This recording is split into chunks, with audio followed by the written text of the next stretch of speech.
नमस्कार साथियों, स्वागत है आप सभी का हमारे इस नए YouTube चैनल पर और आप देख रहे हैं हिंदी विद RK में। साथियों, इससे पहले की वीडियो में हमने कुछ महत्वपूर्ण विलोम शब्द देखे थे जो हमारे आरओ एग्जाम के लिए बहुत ज़रूरी, बहुत महत्वपूर्ण थे। वो सीधे सीधे एग्जाम में पूछे भी गए थे और उनकी आने की पूरी संभावना भी है। तो आप में से जिस किसी ने उस वीडियो को नहीं देखा है वो चैनल पर जाकर उस वीडियो को देख लें। आइए अगली वीडियो की ओर चलते हैं और इस वीडियो में हम ले आए हैं कुछ महत्वपूर्ण पर्यायवाची शब्द जो आपके एग्जाम में पूछे भी गए हैं और पूछे जाने की संभावना भी है।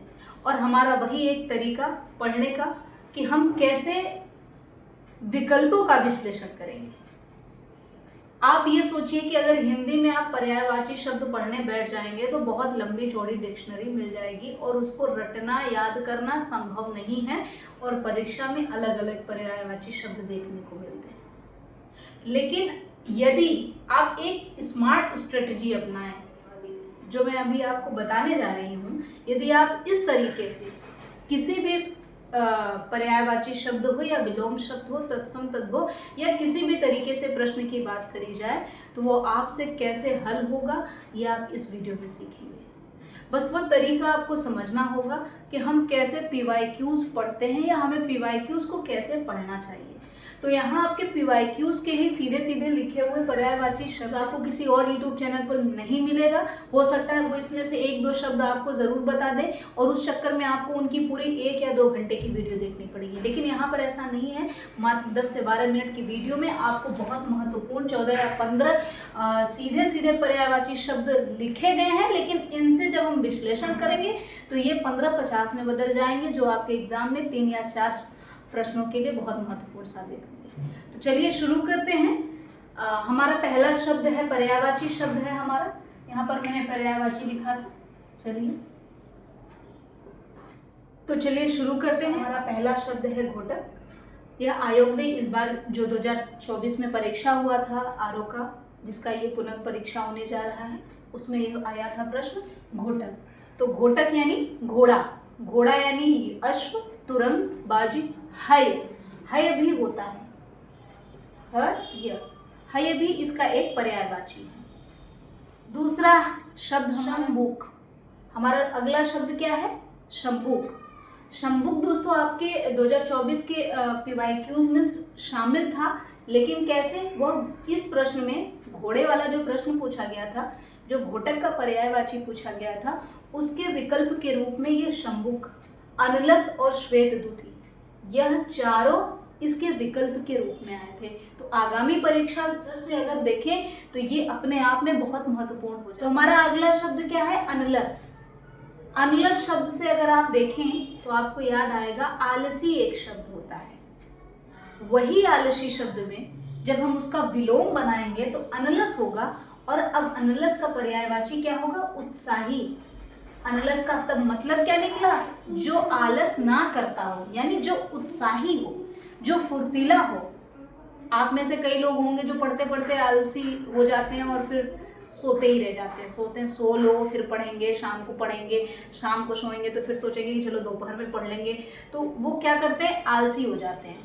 लेकिन जो अनलस होते हैं, जो उत्साही होते हैं, जो फुर्तीले होते हैं, वो अपनी परीक्षा में अच्छा प्रदर्शन करते हैं। चलिए अगले शब्द की ओर चलते हैं। अगला शब्द है हमारा श्वेत द्युति। श्वेत द्युति, श्वेत का मतलब होता है दोस्तों सफेद, द्युति का मतलब होता है रोशनी। तो जिसकी रोशनी श्वेत या सफेद हो, यानी चंद्रमा या फिर चांदनी, क्या होगा? श्वेत द्युति। यह भी आया था, बहुत इंपॉर्टेंट है, आप अपनी कॉपी में जरूर लिख लें। चलिए अगले शब्द की ओर बढ़ते हैं। हमारा अगला शब्द है सूर्य सुता। सूर्य सुता से मतलब ही निकल रहा है जो सूर्य से उत्पन्न हुई हो। सुता यानी लड़की, बेटी। तो सूर्य सुता किसे कहा गया है? यमुना। यह पर्यायवाची आया था, बहुत इंपॉर्टेंट है परीक्षा की दृष्टिकोण से। यमुना के हम और भी पर्यायवाची देख लेते हैं। दोस्तों, जब भी हम PYQ पढ़ें तो उनके विकल्पों का विश्लेषण जरूर करें। आपको इधर उधर जाने की कहीं ज़रूरत नहीं। आप देखेंगे चाहे वो स्टेट पीसीएस का एग्ज़ाम हो या फिर UPSC का एग्ज़ाम हो, वो सब PYQ पे जोर क्यों देते हैं? क्योंकि वो विकल्पों को पढ़ते हैं और उन विकल्पों का विश्लेषण करते हैं जो आगामी परीक्षा में उनके लिए बहुत मददगार साबित होते हैं। तो हमारा अगला शब्द क्या है? यमुना।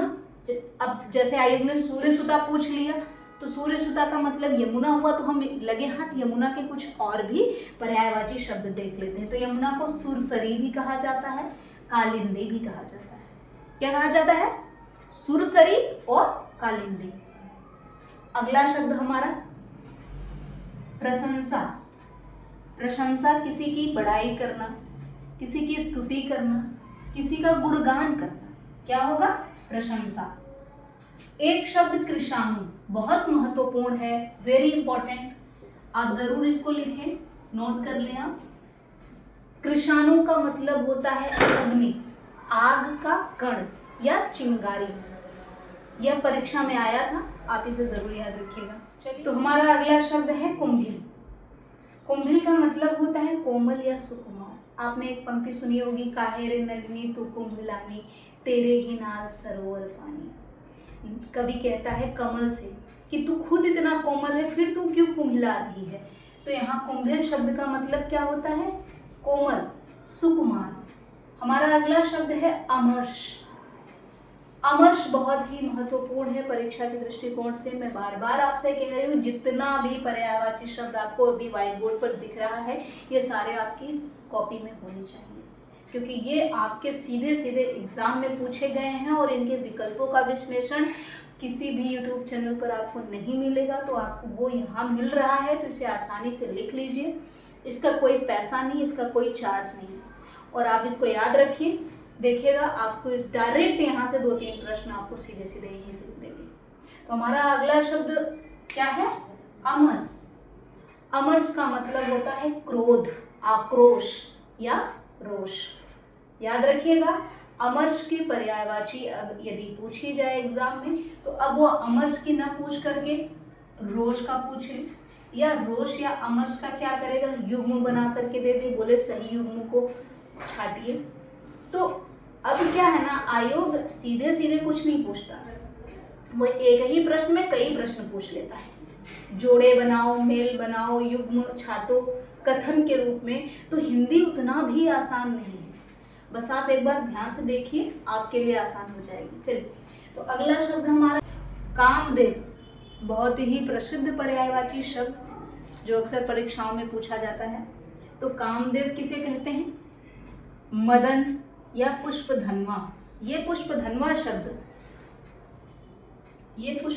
शब्द इस बार आयोग ने पूछा था।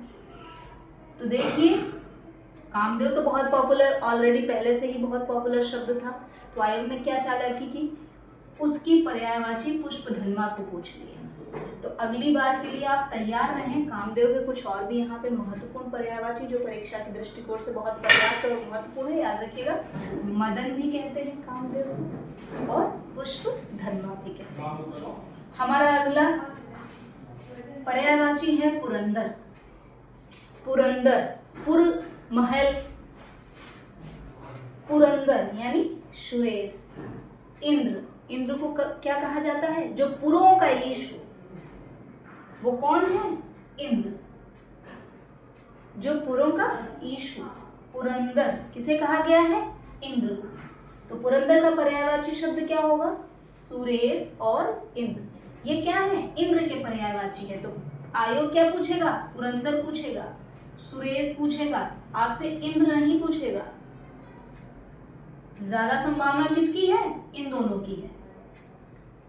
अगला हमारा शब्द है भूतेश। भूतेश किसे कहा जाता है? शिव जी को, शंकर भगवान को, जिन्हें रुद्र भी कहा जाता है, रुद्रावतार, रुद्राभिषेक होता है, वो किसका होता है? शिव जी का होता है। तो यह भी बहुत महत्वपूर्ण पर्यायवाची शब्द है। और अगला हमारा है जनार्दन। जनार्दन से आप गणेश जी को समझ लेते होंगे, ऐसा नहीं है। जनार्दन का पर्यायवाची है विष्णु या हरि। इन्हें माधव भी कहा जाता है। क्या कहा जाता है? माधव। कृष्ण के लिए भी इस्तेमाल होता है, कृष्ण का भी प्रयोग माधव से करते हैं। और जनार्दन यानी विष्णु के लिए भी माधव को कहा जाता है, क्योंकि माना जाता है कृष्ण भी विष्णु के अवतार थे। इस प्रकार से तो साथियों, आपने इस वीडियो में कुल 14 महत्वपूर्ण पर्यायवाची शब्द देखे जो आरओ एग्जाम आपका जो हुआ था फरवरी में, फेब में 2024 में, उसमें आया हुआ था। ये टोटल इतने शब्द पूछे गए थे, डायरेक्ट नहीं, विकल्पों के रूप में पूछे गए थे। ये सारे सीधे तौर पे, कुछ इनमें से सीधे तौर पे पूछे गए थे, कुछ आपको विकल्पों के रूप में पूछे गए थे। तो मैंने सोचा आपको उन विकल्पों की भी पर्यायवाची शब्द बता दी जाए, ताकि हो सकता है अगले परीक्षा में आपसे विलोम शब्द इससे पूछ ले या तो इसका पर्यायवाची पूछ ले। तो आप तैयार रहिएगा। मिलते हैं आपसे अगले वीडियो में। ये वीडियो आपको कैसी लगी कमेंट बॉक्स में ज़रूर बताइए। धन्यवाद। जय हिंद।